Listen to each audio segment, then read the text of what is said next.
ప్రభుత్వం భవిష్యత్తులో భూములు పంచుతుందనో ఆస్తులు ఇస్తుందనో ఆశలు పెట్టుకోకండి.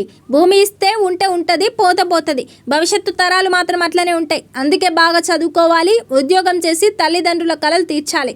అంతేగాని రాజకీయాల్లోకి పోతాం, సర్పంచ్ ఎలక్షన్లలో నిలబడతామని బంగారం లాంటి భవిష్యత్తును నాశనం చేసుకోవద్దు అని ముఖ్యమంత్రి రేవంత్ రెడ్డి పేర్కొన్నారు. శుక్రవారం వరంగల్ జిల్లా నర్సంపేటలో నిర్వహించిన ప్రజాపాలన విజయోత్సవాల సభలో ఆయన ప్రసంగించారు. స్థానిక ఎన్నికల్లో ఊర్లలో ఉన్న వాళ్ళకే ప్రాధాన్యం ఇవ్వాలని, పరోక్షంగా యువతను రాజకీయాలకు దూరంగా ఉండాలన్నారు.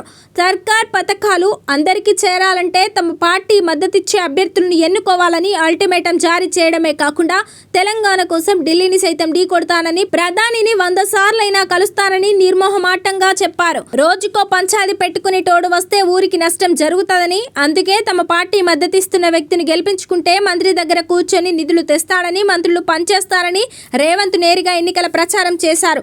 ఒకవేళ అలా కాకుంటే ప్రభుత్వ పథకాలేవి అందవని పరోక్షంగా ప్రజలను బెదిరింపులకు గురి చేశారు. గ్రామాల్లో ఉండే యువకులే ఎన్నికల్లో పోటీ చేయాలని, వారు గెలిస్తేనే అభివృద్ధి జరుగుతుందని పలువురు ఔత్సాహికులను నీరుగార్చే యత్నం చేశారు. ప్రధానమంత్రిని, కేంద్ర మంత్రులను కలిసేందుకు ఒక్కసారి కాదు 100 సార్లు ఢిల్లీకి పోతానని రేవంత్ రెడ్డి స్పష్టం చేశారు. విద్యావంతులు స్థానిక సంస్థల్లో పోటీ చేయొద్దని సీఎం రేవంత్ రెడ్డి పరోక్షంగా సెలవిచ్చారు. సర్పంచ్లను, వార్డు మెంబర్లను చదువుకున్న యువకులు సమయం వృధా చేసుకోవద్దన్నారు.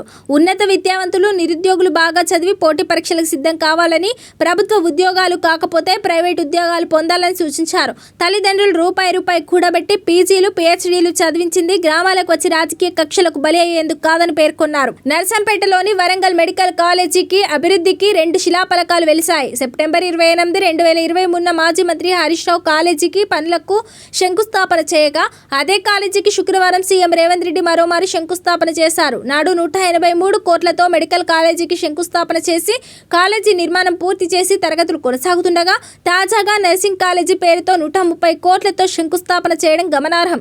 సీఎం రేవంత్ రెడ్డి చేసిన అన్ని అభివృద్ధి కార్యక్రమాల శంకుస్థాపనలకు సంబంధించిన పనులన్నీ గతంలో కేసీఆర్ సర్కార్ మంజూరు చేసినవే కావడం విశేషం.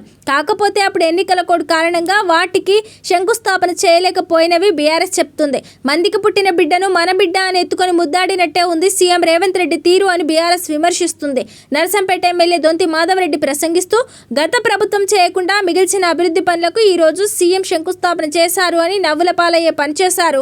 ఎంపీ బలరాం నాయక్ మాట్లాడుతూ, ఎవరిని అనుకున్నా వచ్చే 15 ఏళ్లు రేవంత్ రెడ్డి సీఎం అని అన్నారు. సీఎం సభకు రాకపోతే 500 రూపాయలు జరిమానా కట్టాల్సిందేనని హుకుం జారీ చేశారట.